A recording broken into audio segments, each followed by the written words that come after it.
This is Stephen Platinum, your friend in wrestling with Platinum versus Raw. This is from October 18th, 2021. Go home show for Crown Jewel. Not as good as SmackDown's, but it was an attempt. Here's what I find dynamic and interesting. If next week's Raw is indeed the season premiere, that would make this one the season finale. Let me say that again. If next week's Raw is the season premiere, and they are a television show and competing with other television shows, that would make this episode the season finale, which means things of consequence need to happen.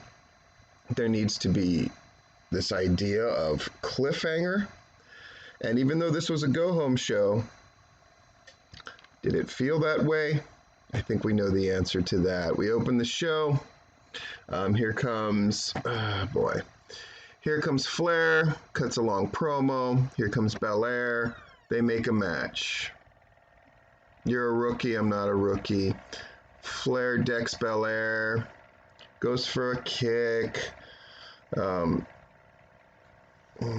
Not much happens. Belair stands tall in the ring. Flair is seething at ringside. I write in my notes, no title switch, and I write something lame. And I was right on both of counts. But that's your main event. King of the Ring semifinals match. Xavier Woods, Jinder Mahal. Xavier Woods wins. I don't know a single person that isn't happy about that, including Jinder Mahal's family. Austin Theory's trying to talk. 24/7 people roll through. R-Truth gets trapped by Theory. Theory is mad, wants a match with him, but R-Truth comes out and says, no, I accepted a challenge, but not for me, for him. Jeff Hardy comes out.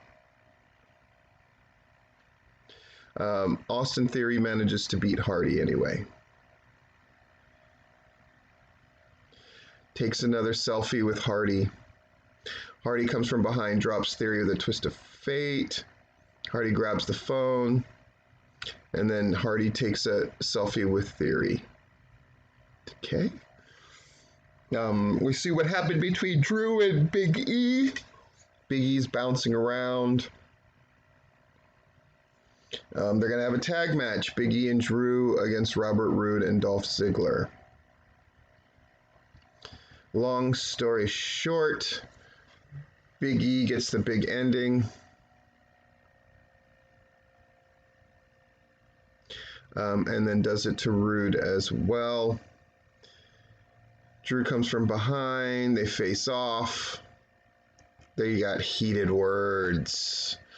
Street Profits are doing their thing. They have a confrontation with AJ Styles and Omos. Okay, Mansoor against Cedric Alexander.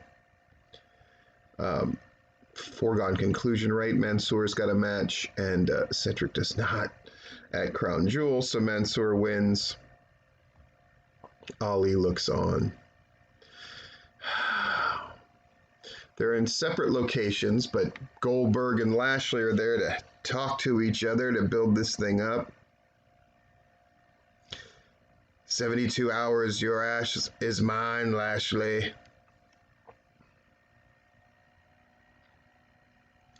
It is what it is. This show just feels so draggy. Everything's taking forever. They're dragging it out. They keep hyping that next week, look at this roster, but man, oh man. We got Randy Orton and Riddle against the Street Profits. Orton readies the RKO at the end, but music interrupts and out comes Omos. And then AJ Styles springboards at him with a phenomenal forearm. So Orton and Riddle win by DQ. Omos and AJ are standing tall. They get a video package for Becky Lynch, who's now the SmackDown Women's Champion as of now, coming to Raw. We got Shayna Baszler against Doudrop. What's the result that would make you take this thing more seriously? You don't get it. Dewdrop wins. Let me repeat that. Dewdrop wins. Rolls out of that Carafuda clutch. So we get Dewdrop versus Vega is confirmed for WWE Crown Jewel. And they got words with each other.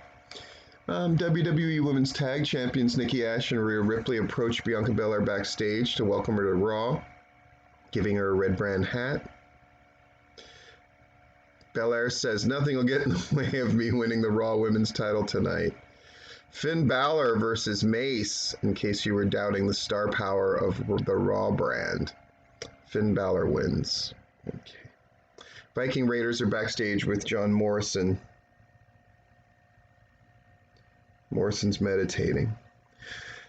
Bianca Belair versus Charlotte Flair. Man, this show dragged out.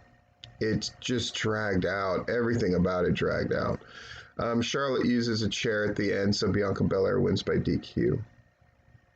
And then everybody's supposed to be happy about it. And somewhere Lex Luger goes, and I won by countout over Yokozuna, so drop them balloons. That was your season finale of Raw.